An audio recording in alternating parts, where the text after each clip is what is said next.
Just go to facebook.com/UltraMaximusReviews.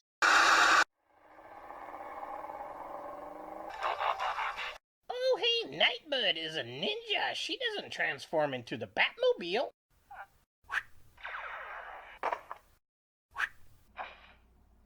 That was fucking awesome! You suck. Transformers!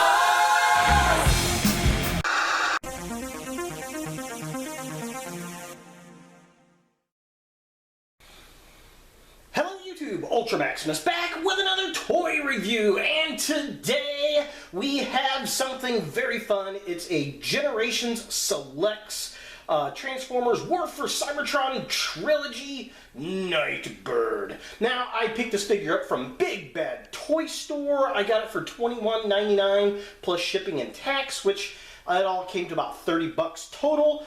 This is the first Generations Select figure I have picked up, and I love Nightbird. It's one of my favorite characters from the G1 cartoon. She's a remold of, I believe, Chromia and I want to say Firestorm, whatever her name is. I might be wrong there. Leave a comment below if I am. Definitely interesting. Reminds me of the Collectors Club boxing. So let's go ahead and take a look at the box. So here we have Nightbird in the packaging, and it's very, very brown. It's a very basic looking package. Again, reminds me of the Collectors Club stuff, like with the Double Pretenders I got with Optimus Prime and Megatron. But a little bit more to it. I mean, it's got this really cool spray-painted Autobot logo right there, which is nice. I believe that's Cybertronian. I don't know. If you know, leave a comment down below. It says Transformers War for Cybertron Trilogy. We got the Hasbro logo down there. The top of the package, it's got the Transformers Cybertron War for Cybertron logo. That is just wicked cool. I dig that. And then just a bunch of stuff. Contents, one toy. Back of the package has nothing on it. Bottom of the package says Nightbird, and then we get the Takara Tomy logo, and then the Generations Selects logo down there at the bottom, looking all types of cool. And yeah, that's about it for the packaging there. I think this should have been a Decepticon for her, though. Why not do one for Decepticons and one for Autobots? Although it's probably cheaper just to do it this way, and you can make it for all the figures and then just put a sticker down of what figure it is, right? Alright, so it is sealed, so I'm going to go ahead and cut this open and take a look and see what it looks like when it's open. And of course, we're going to use the magic of the movies and do a cut like this. So here we have the Nightbird open, and this is very interesting. Got a really cool pattern on the inside here with some Cybertronian logos and a bunch of hexes. And then there she is right there, and she is so tiny. A lot smaller than I was anticipating, which shouldn't surprise me because Chromia was kind of small. And it's got her instruction sheet behind her there. I was really expecting foam like the Collectors Club, but I guess not, right? So yeah, there she is. Let's go ahead and get her out of the box and see what we think. So here we have Nightbird out of the packaging, and I gotta say, this thing feels like an eggshell. I totally see why this was not released on a retail manufacturer wide-scale release. Even though we got Chromia, which is the same mold as this, I saw a Chromia at my local Walmart where the hips were broken and they returned it and they just threw it back onto the shelf. And I get why. I mean, this thing just feels like it could snap at any point. These hips are terrible. When it's in this mode, when I go through the articulation here, I'll show you, there is no real articulation in that waist, and what happens is people try to twist it and this hip piece just, it'll break like that. Other fragile parts are at the upper shoulder up here. Feels like it's going to snap at any time, and when you're transforming, these pieces in the back that make up the vehicle feel like they could just break like that as well. Other issues I have with this figure, I'm bitching about this a lot, but I mean, come on, this was supposed to be designed for a kid, and it's obviously designed for an adult collector. You've got these little pieces here, and I'm going to take these off. These, I guess they're supposed to be like grenades that sit back there. Okay, so the problem with them, and I'm going to zoom in a little bit here, is they've got this little bean bracket right there, or peg, or whatever you want to call that, and they plug into this round piece here. And it's just, oh man, it just feels like they're going to pop off and get lost. The other issue I have, and I'm going to take all these components off here. Okay. There we go. So there's our Venom blaster, which that unto itself looks okay. Even though, to be honest, it looks more like a welder than a gun. But the issue I have with this is, if I can get this to zoom in right here. Right here is where the scope clicks in, but it's all open. And it just connects via this tiny, if I can get it to focus here, tiny little piece right there, which is really redonkulous. And then you're supposed to be able to build a club out of these parts, like I'm guessing this right here, so you can make a little baton staff. And yeah, I don't know. I feel like these need to be put back into a baggie, and then that way they don't get lost, because it really feels like it's going to get lost. Also, I would not trust putting the gun in her hand a lot, as the fingers are very, very thin. They remind me a lot of the Legends RC figure, and a lot of people had those break on them getting the gun in and out of that, port. So yeah, a lot of complaints about this figure. Again, I don't recommend this for a kid at all. I know I'm bitching, but this is definitely an adult collector piece. As far as the articulation goes, she can look way the hell up, and it scares me that her head's gonna like fly off this ball joint and get lost somewhere or break. But yeah, it's like super crazy how she can look around, so that's kind of cool, I guess. The arms do move up this way, they spin around. There is a mushroom peg at the shoulder, but be careful, like on this one, it feels like it's going to snap out of the socket, so I don't know, just be aware of that. She does have some articulation at the wrist, but that's really more for transformation. She does not have waist articulation, which is what breaks this piece off a lot. If I can get this to focus here. So yeah, see how this just kind of sits in front of this great big hip block area? It doesn't move, so be aware of that. Her legs kick up that far. They kick back relatively far, I guess, but the kibble gets in the way. There's a twist up there because it's a ball joint. She's got a single joint at the knee, if I can get it to focus, there it is, single joint at the knee, and then she has a joint at her ankle that's very awkward, but again, that's mainly for transformation, but it also goes really far forward that way, and then she has no ankle rocker pivot, even though it looks like she should. She does not, which is very, very strange, but overall, I can't say it's a good figure. It freaks me out, and I'm afraid it's going to break.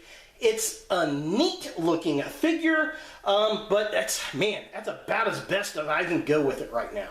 So taking a closer look at the figure itself, I do like the head sculpt on the figure, although I think it's a little small and it's kind of awkward to move around. But I love the purple, the mask, the silver and gray paint looks really, really good. She has a massive backpack going on back here. In fact, the backpack is bigger than the actual figure itself. Very shell former-ish, which is a bit unfortunate, but I guess it works. I really do like that kind of translucent purple plastic they got going on the canopy. I think that's pretty cool. The silver on the wheels look nice, although when you get it into the vehicle mode, those wheels kind of vanish. But overall, I mean, the mold of the figure looks like the character we got in G1. So taking a look at the midsection of the figure, again, Those grenade canisters, I just don't like where they're placed. I feel like they're going to pop off and fly away. The paint job on them are okay, I guess. I love the waist with the paint apps. I wish they would have put the little stars on her, but it works. All the paint is there, I guess, the color scheme. The gun looks very Constructicon-ish to me, probably because it's gray and that goldish color. That barrel on the gun itself, or the scope, it's not good. Don't like that. Again, massive backpack here. I wish there was a way to minimize that a little bit, but it is what it is. The hands are fine, I guess. They feel like they could snap, kind of like the RC Legends figure. I like the black waist. The gray on the legs. Everything else in the midsection of the figure really says Nightbird, and I do like that. And finally, taking a look at the legs of the figure, she's got some pretty big feet, which she needs to support the weight, so that's nice. When you're looking at it from the front end, it's not too terribly bad, but she's still kind of got clown shoes going on. We got the black on the kneecaps, which is nice. The rest of the legs look okay. Huge parts on the sides of her legs from her vehicle mode. Again, I wish that could get hidden a little bit better, but considering how small and petite of a character she is, I can see why that's there. It's just, all around unfortunate she's got so much kibble hanging off of her back because she's supposed to be a stealthy ninja, and, well, frankly, all those extra parts kind of pull away from that image.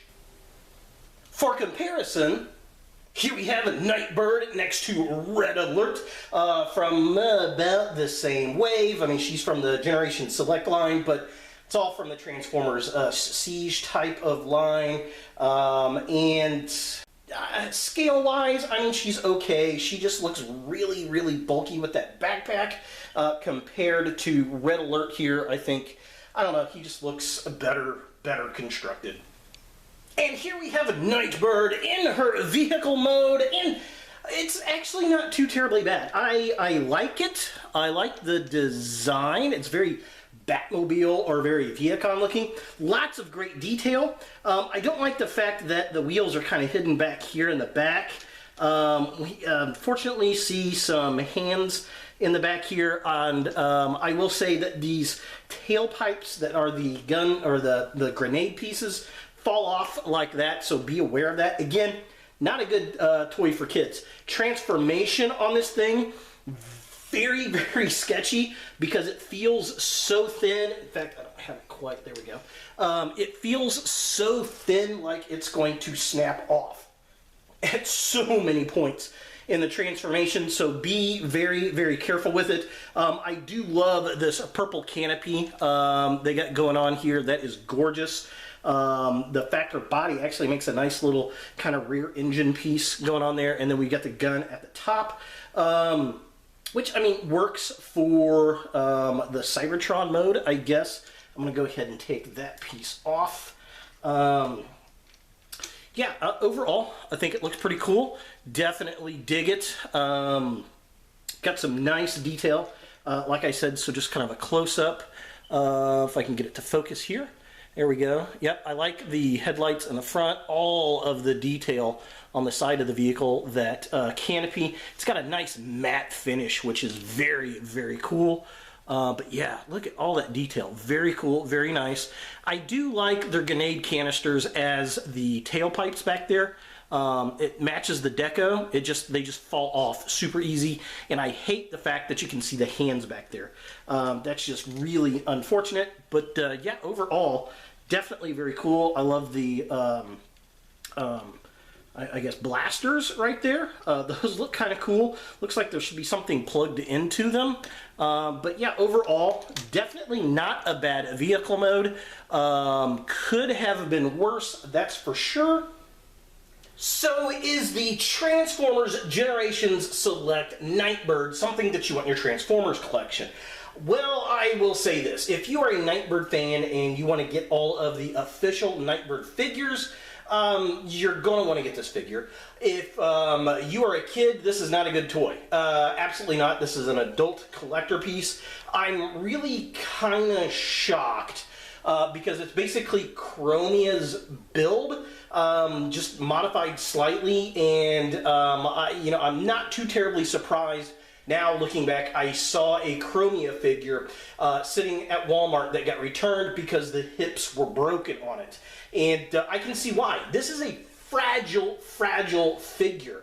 I do not recommend this for kids under 16 years old at all. It will just break. Now, if you're an adult collector like me, it's not that bad, but be aware that if you're pretty heavy-handed with your Transformers, you're probably going to snap this thing.